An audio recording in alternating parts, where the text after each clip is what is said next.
नमस्कार, मैं हूं आपके साथ नावेद माजिद और आप देख रहे हैं सी न्यूज़ भारत। वक्त हो चुका है न्यूज़ बुलेटिन का, जिसमें हम जानेंगे कि कहां सर्राफा एसोसिएशन की नवनिर्वाचित कार्यकारिणी के पदाधिकारियों ने पदभार संभाला, कहां ट्रांसफार्मर में लगी भीषण आग से स्थानीय लोगों में मचा हड़कंप। साथ ही जानेंगे कि कहां 51 कुंडीय यज्ञ का हुआ आयोजन। इन सभी खबरों पर चर्चा करेंगे विस्तार से। सदस्यों की शुभकामनाएं और एसोसिएशन को आगे बढ़ाने के लिए नए संकल्पों के साथ आज आगरा सर्राफा एसोसिएशन की नवनिर्वाचित कार्यकारिणी के पदाधिकारियों ने पदभार संभाला। नितेश अग्रवाल ने दूसरी बार अध्यक्ष पद ग्रहण करते हुए सर्राफा व्यवसायियों की हर समस्या के निदान व एसोसिएशन को आगे बढ़ाने का संकल्प लिया। 6 अप्रैल को सर्वसम्मति से 15 सदस्यों की कार्यकारिणी का चुनाव कर लिया गया था। आज धाकरान स्थित होटल मोती पैलेस में कार्यकारिणी के पदाधिकारियों का चुनाव संपन्न हुआ। नितेश अग्रवाल ने कहा कि कारीगरों से होने वाली समस्याओं को दूर करने व शासन प्रशासन की ओर से आने वाली समस्याओं का भी हर संभव निदान किया जाएगा। पूरे सर्राफा बाजार को एक साथ लेकर चलने का प्रयास होगा। आज सर्राफा एसोसिएशन का चुनाव हुआ है, इसमें किस तरीके से पदाधिकारियों को चुना गया? आज हमारे आगरा सर्राफा एसोसिएशन के पहले कार्यकारिणी की जो चुनाव हुए थे, उस कार्यकारिणी द्वारा अध्यक्ष, उपाध्यक्ष, महामंत्री, कोषाध्यक्ष इत्यादि पदाधिकारियों का चुनाव यहाँ किया गया है और सर्वसम्मति से यहाँ पर चुनाव हुआ है। और हमारे मुख्य जो चुनाव अधिकारी हैं श्री TN अग्रवाल जी एवं पवन गनौरिया जी द्वारा आज ये व्यवस्था सारी संपन्न कराई गई है और पूर्व में भी कार्यकारिणी के मेंबरों का चुनाव भी उनके द्वारा संपन्न कराया गया था। हमारे संरक्षक श्री मुरारीलाल फतेहपुरिया जी और सुधीर गुप्ता जी का भी आशीर्वाद आज। आगरा से सीनू संवाददाता अनुज उपाध्याय की रिपोर्ट।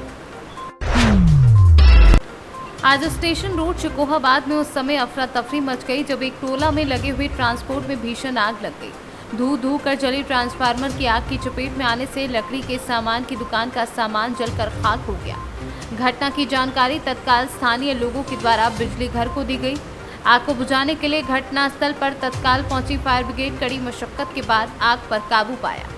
किस तरह आग लगी और कितनी देर में आग पर काबू पाया गया? ये जो है ट्रांसफार्मर रखा हुआ है, 2 ट्रांसफार्मर एक साथ रखे हुए हैं, साथ में आग लगा दी। यहाँ पे अभी जो है ट्रांसफार्मर में ऑटोमेटिकली आग लग गई। तो गर्मियों का सीजन है, ऑयल गर्म होता है, जिस वजह से आग लग जाती है। तो आग लग गई थी, फायर टेंडर को मौके पर बुलाया गया है, अब आग काबू पा लिया गया है और इसकी वजह से जरा सा जान की समस्या बनी। आग लगने की वजह से जो रोड भी जाम रहा है, कैसी व्यवस्था रही पुलिस की? देखिए, अब चूँकि आग है, लोगों की सुरक्षा हमारी पहली प्राथमिकता है, इस वजह से आग पे काबू पाया गया। इसकी वजह से रोड पर कुछ देर के लिए जाम लगा, अब खोल दिया गया है। बाकी अब कोई समस्या नहीं है। बिजली विभाग के कर्मचारियों को सूचना दे दी गई है, आगे की कार्रवाई वो करेंगे।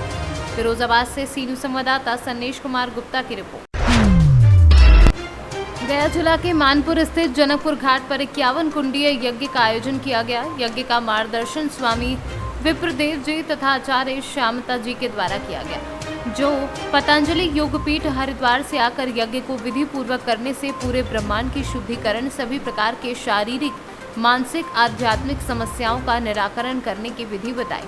ये कार्यक्रम जिला प्रभारी डॉक्टर ब्रजेश कुमार वर्मा, अरुण तथा डॉक्टर चंद्रशेखर के अखंड प्रचंड पुरुषार्थ के कारण सफल हुआ। आज की अध्यक्षता डॉक्टर चंद्रशेखर वर्मा, जिला प्रभारी युवा भारत गया के द्वारा की गई, जिन्होंने यज्ञ की वैज्ञानिक विधि को समझाते हुए बताया कि यदि किसी औषधि को हम प्रज्वलित अग्नि में आहूत करते हैं तो उस औषधि का विद्वान फाइटोकेमिकल्स की अति उच्चतम मॉलिक्यूल ब्राह्मण में व्याप्त हो जाता है, जो हमारे प्राण वायु के साथ पूरे शरीर में औषधीय गुणों को अवशोषित कर लेता है, जिसके कारण हम कई प्रकार के असाध्य बीमारियों से आसानी से स्वस्थ हो सकते हैं। गया से सीनू संवाददाता राहुल नयन की रिपोर्ट। जौनपुर जिला के शाहगंज तहसील में महीने के तीसरे शनिवार को संपूर्ण समाधान दिवस आयोजित हुआ। उप जिलाधिकारी समेत तहसील के आला अधिकारी मौजूद रहे। इस मौके पर शिकायतों और सिफारिशों के साथ तहसील भर से लोग पहुंचे। हालांकि संख्या काफी कम रही। 30 शिकायतों में से 4 का मौके पर ही निस्तारण कर दिया गया। जौनपुर से सीनू संवाददाता दिवाकर मिश्रा के साथ दीपक सिंह की रिपोर्ट। खबर राजधानी लखनऊ के परिवर्तन चौक से है, जहां महंत बजरंग मुनिदास की गिरफ्तारी एवं निर्दोष हिंदुओं पर अत्याचार के विरोध में आज शिवसेना एवं अखिल भारत हिंदू महासभा के लोगों ने परिवर्तन चौक पर प्रदर्शन किया। बता दें कि महंत बजरंग मुनि जनपद सीतापुर स्थित विक्रमादित्य द्वारा स्थापित ऐतिहासिक अति प्राचीन भुयन ताली तीर्थ व बड़ी संगत खैराबाद के महंत हैं, जिन्हें एक विवादित वीडियो के मामले में गिरफ्तार किया गया है। महंत की गिरफ्तारी के बाद शिवसेना एवं अन्य हिंदू संगठनों में आक्रोश व्याप्त हो गया है और लगातार इनकी रिहाई की मांग की जा रही है। शिवसेना नेता गौरव वर्मा की माने तो एक विशेष वर्ग के लोगों द्वारा लगातार महंत बजरंग मुनि की हत्या का प्रयास किया जा रहा है। उनके ऊपर 9 बार हमले हो चुके हैं। महंत बजरंग मुनि की रिहाई की मांग को लेकर आज शिवसेना एवं अन्य हिंदू संगठन के लोग मुख्यमंत्री को ज्ञापन देने के लिए जा रहे थे कि पुलिस प्रशासन के परिवर्तन चौक पर सबको रोक लिया।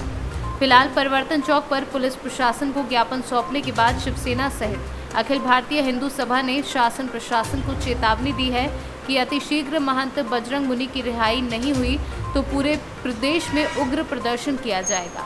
और जी आज आपने रिहाई की मांग को लेकर आप प्रदर्शन सीतापुर खैराबाद में हमारी बड़ी संगत के महंत जी बजरंग मुनि जी को ऊपर 9 बार हमले हुए हैं और आज उनकी स्थिति ये हो गई है, इतने हमले करने के बाद में आज वो अपने दोनों पांव से चल नहीं पा रहे हैं। जिस तरीके से शांति प्रिय समुदाय उनके ऊपर हमला कर रहा है और उनको बिल्कुल राडार पर रखे रहता है कि किसी भी तरीके से इसकी हत्या कर दी जाए। जिस तरीके से कमलेश तिवारी की हत्या की गई उसी तरीके से 9 बार उनके साथ प्रयास किया गया है, लेकिन प्रभु श्री राम की इच्छा से वो बच जा रहे हैं। ये हम लोग का भी हिंदुओं का सौभाग्य है। और जिस बयान को लेकर उनको गिरफ्तारी दी गई उसमें उन्होंने क्षमा याचना भी की, लेकिन उसके बाद भी सीतापुर प्रशासन ने उनको बंद कर रखा है और उसी जेल में कर रखा है जहां पे उनके आरोपी हैं, जिन्होंने उनके ऊपर हमला किया वो भी उसी जेल में हैं। लखनऊ से सीनू संवाददाता शमशाद अली की रिपोर्ट। फिलहाल के लिए इस न्यूज़ बुलेटिन में इतना ही। देश और दुनिया की तमाम खबरों के लिए देखते रहिए सी न्यूज़ भारत।